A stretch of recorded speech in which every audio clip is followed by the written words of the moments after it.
nsobola naye Masaka simusobolerako ddala. Osobola Masaka. Obadde gamuno yasobola ono Kalungi yasobola okukoka okusinga kunze kati ng'ove wa Kalungi ng'ojja ewange ngeno otuuka ewange ng'oŋŋamba yiika nakati k'ekibiri naye kati asobola okugenda ewuwo nadda ewange nadda ewuwo ng'omanyi nti nno oli kino kye bayita embalaasi ani bagamba obusajja obutono muba bantu ate nga buddugavu Ate nga waba buddugavu. tweyanzege ekibiri kyo oli kukula ni Max nemala online TV nkukwatira ku mwana owuwo gwe taddiriza tadda nange kyokola abasagala nnyo okusembereza abasajja nga bannaye bano naabasobola wamma oli kukula ni Max online TV tuli waneno mu lumbe lwa mama wa Suna Ben oba omukyala Kayondo enerudda ninayo munamasaka eno ninayo Abudu ow'ebizindaalo ebizindaalo wabireseewayo ebizindaalo tuli mu byannaku Suna Ben yafiiriddwa nange mba nafiiriddwa eddoboozi lyoli mwenkwanira mweneyagalira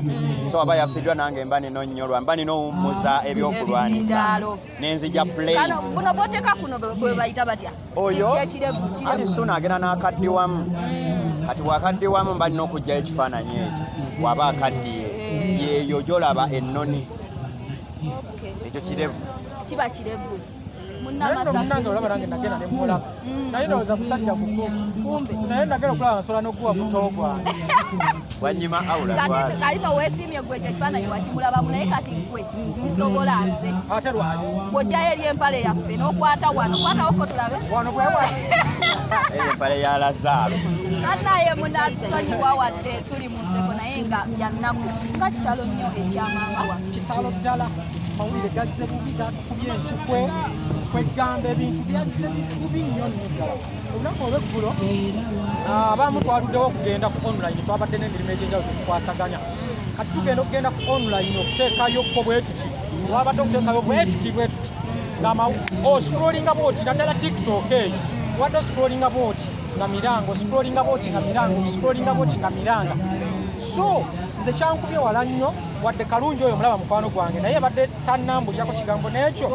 n'ekimu ate nga bwe tutyo bwe tubeerawo ne Kalungi oyo ne tuyiriba naddala muzina endongo z'ebinyanya nti abasajja abo bateekateeka endongo z'ebinyanya tubeerawo nnyo naddala fe batiktoka netulanga ekintu ekyo okulaba nga kitambulira ddala bulungi nnyo so kati n'ekitubu ekitwo kiba kiguddewo ate tuba tunyolwa nnyo kubanga abantu naffe batumanyira kwabo ku bano bakulu baffe basuna beeni bamaswanku bambazira ttone Abudu Suna Ben ono kossa n'embazira ttone mulina enkolagana ate oba oli awo esukkako ku y'abantu abalala Suna n'embazira nze n'obalaka bafuuka bakitange kuba kwendya Suna bw'agenda ku radio n'akola n'ateekayo akantu akanyuma nze nejja n'enyambala ekkanzu yange neteekayo ebikopo n'enkaddamu eri nga nange nfunayo kasente n'embazira bw'atyo so twafuuka baluganda nti we baba banyolwa nange mbanyolwa kuba gali saano tebali ku radio kitegeeza mba sirina kye ngenda kukola mba nina kubeera eno gye bali so tutambula nabo baganda baffe bakitaffe bajjajja baffe mu ndongo y'ebinyaanya so bandi ku mutima era kitalo nnyo ekyamaama Suna amuyita yeeyita Suna Ben mutabani wa mukyala Kayondo yeeporomotinga n'aporomotinga ne maama we terisobola kuvaawo eri linnya kati nga nze bwolaba nti nno ne promotinga ne ŋŋamba nti nno Masaka wa liizi buli wembeera buli kadde njogera ku liizi kati buli muntu abeerawo awo n'agamba ayaayana okulaba ku liizi n'abantu abangi abazze okuziika wano olunaku olwaleero bangi bali tebalabangako ku mukyala Kayondo naye kyemmanyi nti olw'okuba omwana ekintu kyabadde ajja ayogerako nti buli kadde